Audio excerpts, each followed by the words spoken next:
the weight room. Because coming out of college, not college, high school, like my bench, it's crazy. I was only 235 pounds coming out of college, but That's I your grade benched, in high school? yeah, but I benched almost 400 pounds now. So I guess it definitely carried on. And you were at 225, was it 28 reps? In high school? No. Here.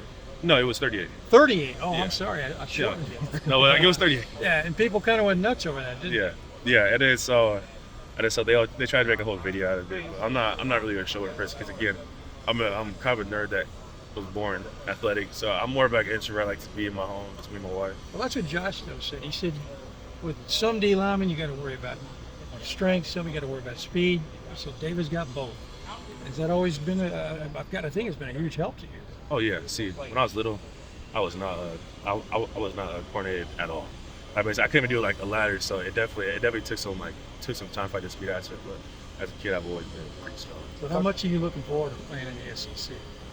Greatly, because I got me and my brother here, and I said me and my mom are both happy that we're out here, and it's SEC just a really great schedule.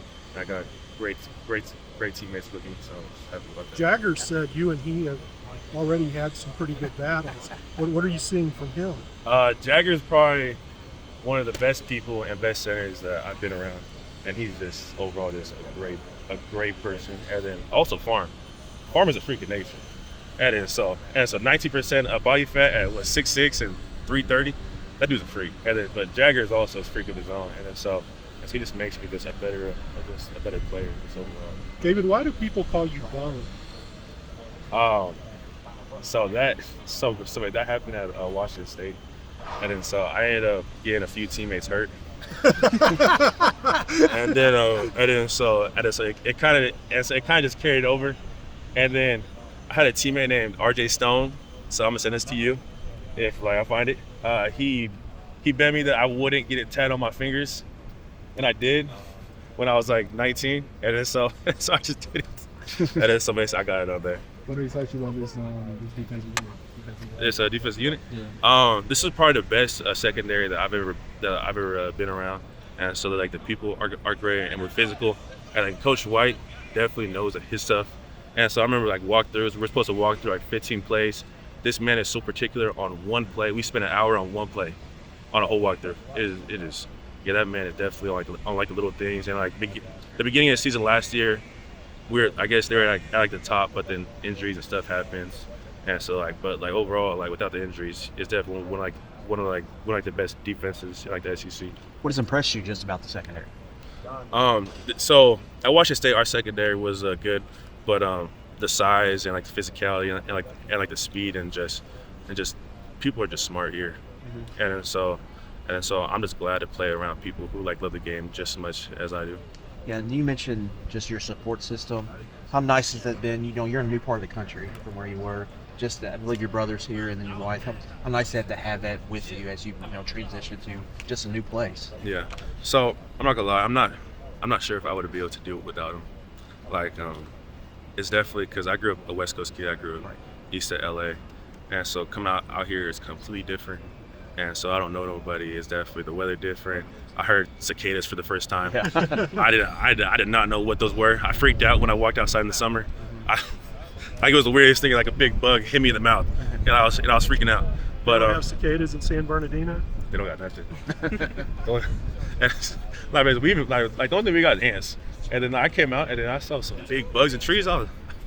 You see my leg, I freaked the fuck out. It's it was weird. Yeah. But and then I drove down to Georgia, saw an alligator for the first time.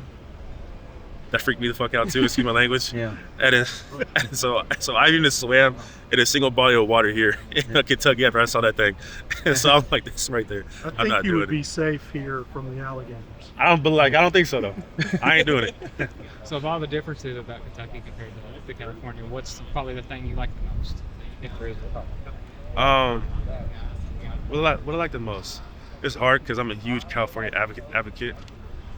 California has everything. I'm trying to think. Kentucky has better chicken though. Yeah. Well, I guess it's mixed from all around, but California is mainly Mexican food. I guess oh, here we go. I never had soul food. It's definitely different. Yeah. You like fried food. This is the place for you.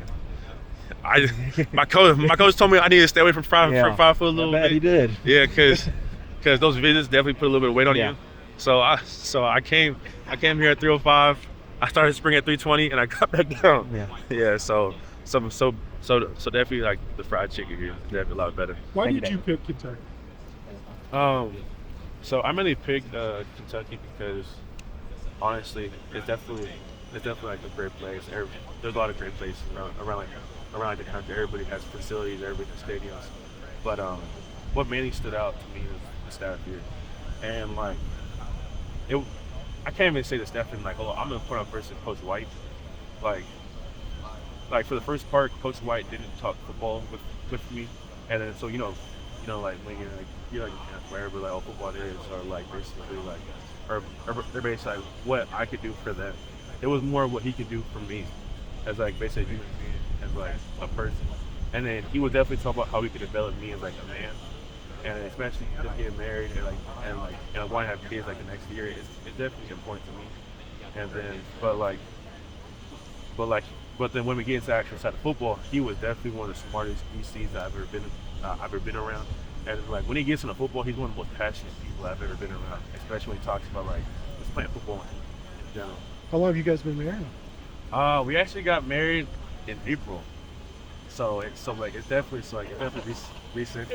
And then so when I have time off in my season, we're gonna go to the whole other ceremony and stuff. It's like her family's age, they can like come down and so just have a big get together. Now, does your brother? Does he live with you guys, or? Yes, sir. He does live with us. So you do have a little family unit working here. And then also my auntie lives in Louisville. I just found out too. I found when I first got here. My dad's like, "Oh, you got family here?" I'm like, and then we went out and I saw them. And it's definitely nice. That's cool. What's your aunt's name? You asked me I'm a cousin, Lydia. So you had a cousin here. Yeah, my bad. Okay. Her aunt, where she live? She live in Mississippi. Okay. And your wife, what was her maiden name? Angelica. Angelica. Thank you, David. Good luck. Appreciate it. And I'm sorry if you're going to ask this, but you obviously have to go against the offensive line. A lot of questions around that unit. What do you think of them going up against that one? So I can't speak on like the tackles, but overall, like the interior three is definitely physical and some of the most O-liney that makes sense linemen that you'll get around. But overall, they are great people. They're competitive, but let's say I fall down, they'll keep you up. Definitely sportsmanship there, and just overall, just great people. You said you wanted to have a son. I had my first one. So congrats, man. So what day did you get married? 19th. 19th. I was going to say my son was born on 11th. So Oh, that's cool. it's awesome. They're